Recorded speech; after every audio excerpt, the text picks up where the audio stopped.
This is our video blog for June 3rd, 2011, and most of the time, right before a news announcement, the market's really not moving anywhere. It's not, oftentimes it's choppy and it's in a very tight range, and it's exactly what happened today. The dollars, daily, weekly, monthly trend are severely down. The yen is pretty strong. The euro from 4 onward was pretty strong. So was the Swiss. So, you could wait for the news to come out and look to get in. When the 8:30 news came out, it wasn't good for the U.S. dollar. It spiked up, spiked down, and then it ran. And you can see the euro was definitely the strongest pair. That's the one you wanted to trade against. It made one of the most sense. And you can see, obviously, if you bought that breakout right here, it went up, and then the next bar, closed back down, you would have got stopped out. And then there was some severe weakness that all of a sudden disappeared right here. And most people, including myself, were expecting euro dollar to explode. I actually had a problem with my charts at home too, and was just about to buy 45.05 and wimped out. And as it shot up, I was pissed at myself, and then it came crashing down, so I was glad I wasn't in there. But once it went back above the hourly, I got into a little trade myself and got out at the double top. Obviously, in hindsight, that was not a good thing to do because it just exploded up another almost 100 pips. What we have, in this compares the euro to all the other pairs, is just flat out incredible strength all the way up.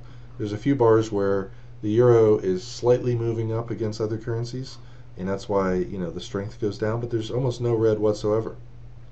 That's a sign that this trend is very likely to continue. If you missed the little pullback trade when it went back above the hourly, you might have also considered buying right here.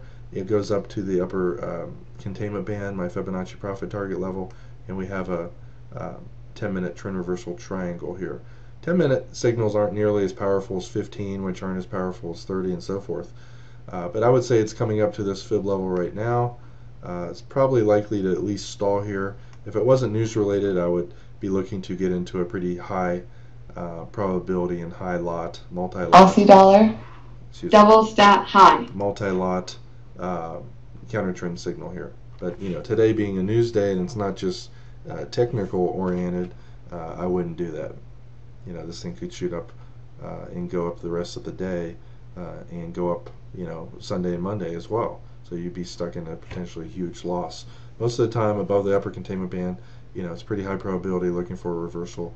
We also have a 3-hour trend reversal triangle right here. So on Monday, if the market's still strong, it makes waves up, you can look to sell each move up. Let's say you draw a fib on a trade like this. This would be an example of an area that you could look to sell. Now,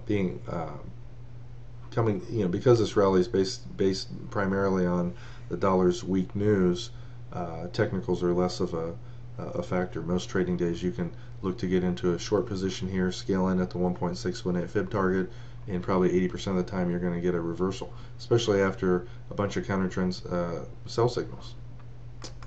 Today's slightly different rules apply, and you don't want to, as you can see, this is still going up. And that's why I said, today I would not be looking to do that. Incredibly strong currency. And you can pretty much see that. If you bought that breakout right up here at 4,600 and you're in this trade right now, you're hanging on because, the euro is one of the strongest pairs. You can also see that in the currency meter. The dollar is the weakest pair right now, and the euro is the strongest. Now, earlier, the Swiss was weak. But the dollar had, really no weakness most of the day. The CAD was pretty weak, so you could have sold the CAD Swiss earlier today, even though the euro dollar was relatively dead. You can see that this one, just absolutely got crushed, and our currency meter predicted that the trend was down. It showed you the trend was down. It broke the hourly back here at 3.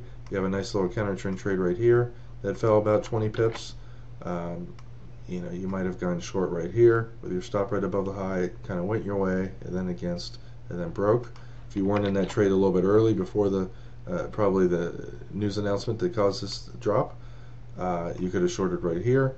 And the problem with news announcements are a lot of times it gaps down 20, 30, 50 pips And like you see with the euro dollar today, it goes a counter trend move before it goes, trend wise. This one just absolutely got crushed. But the CAD Swiss was, a very high probability trade all day. The CAD has a downtrend on the daily, weekly, and monthly in real time.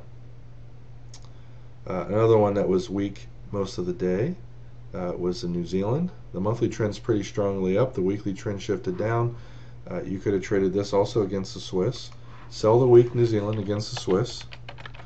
And you can see this one also trended very nicely down and also exploded down when the news came out. So if you see one currency being super weak, actually, let me put New Zealand. Strong Swiss, weak New Zealand. This is going to go down. That's exactly what happened. When it broke underneath the hourly, that's a high probability trade. Anytime you have a nice hour to 3 hour sideways range or longer, the longer the better. Those breakouts are high probability.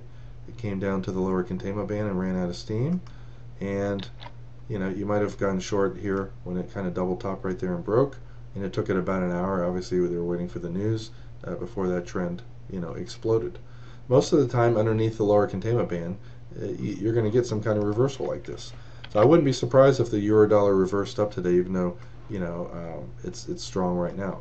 Usually at the first or second fib level, it does so. So if this wasn't a news-related trade, you might have got into a small position here and double that size position here, yanking your stop somewhere down here near the low. And you can see this went a little bit more against you, maybe 15-20 pips. Shot back up, giving you a chance to get out with a small profit here, or if you held on, here or here, you have a very substantial counter trend trade. The pound, pretty weak from 4 to 6. You could have traded that against the euro, buying the euro pound from 4 to 6. One currency strong, the other one's weak. Notice 4 o'clock right here. It's above the hourly. It's kind of going sideways. It makes a slightly higher high and pulls back, breaks out over the previous day's high. Great place to get in. The next resistance area is all the way up here. There's no other, likely areas where there could be some stalling. So you're taking a trade that has a very good chance of going 20 to 25 pips while risking less than 10. And because of this strength on the way up, kind of went sideways right here. You're looking to buy a breakout, and never did. Came down a little bit longer and went sideways. You have a counter trend signal. You might have went long here. If you got out right near the double top, you made some money. If not, you moved your stop up. You would have broke even on there. And then it didn't really go substantially lower. Came back up. Teletrend bars go green, and you can see it just exploded all the way up 40 pips.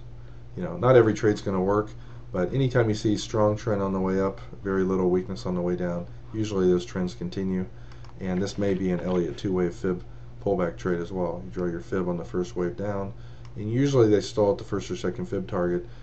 So again, you might have got into that trade here. You might have made a small amount of money or break even, and then the second trade is the one that really took off. But the Elliott two-wave fib pullback, after you have a strong trend, wait for 2 waves of selling as long as it's above the hourly. That's a very high winning percentage trade, and even more so when it's in the direction of the weekly monthly trend, which you can see on the bottom is very strong. You're buying an extremely strong longer trend currency that's really strong today, and it gets some selling out of the way. The sellers are gone. There's no more sellers in the market, and it goes up. And as far as where to get out of trades at, usually the Fibonacci profit target makes perfect sense. You can see it just went a few pips above that. Went to our one of our tools called the trade zones, which predict maximum high and low of the day. It nailed it to the pip in the fib target off of this wave being there as well. Good place to get out of that trade.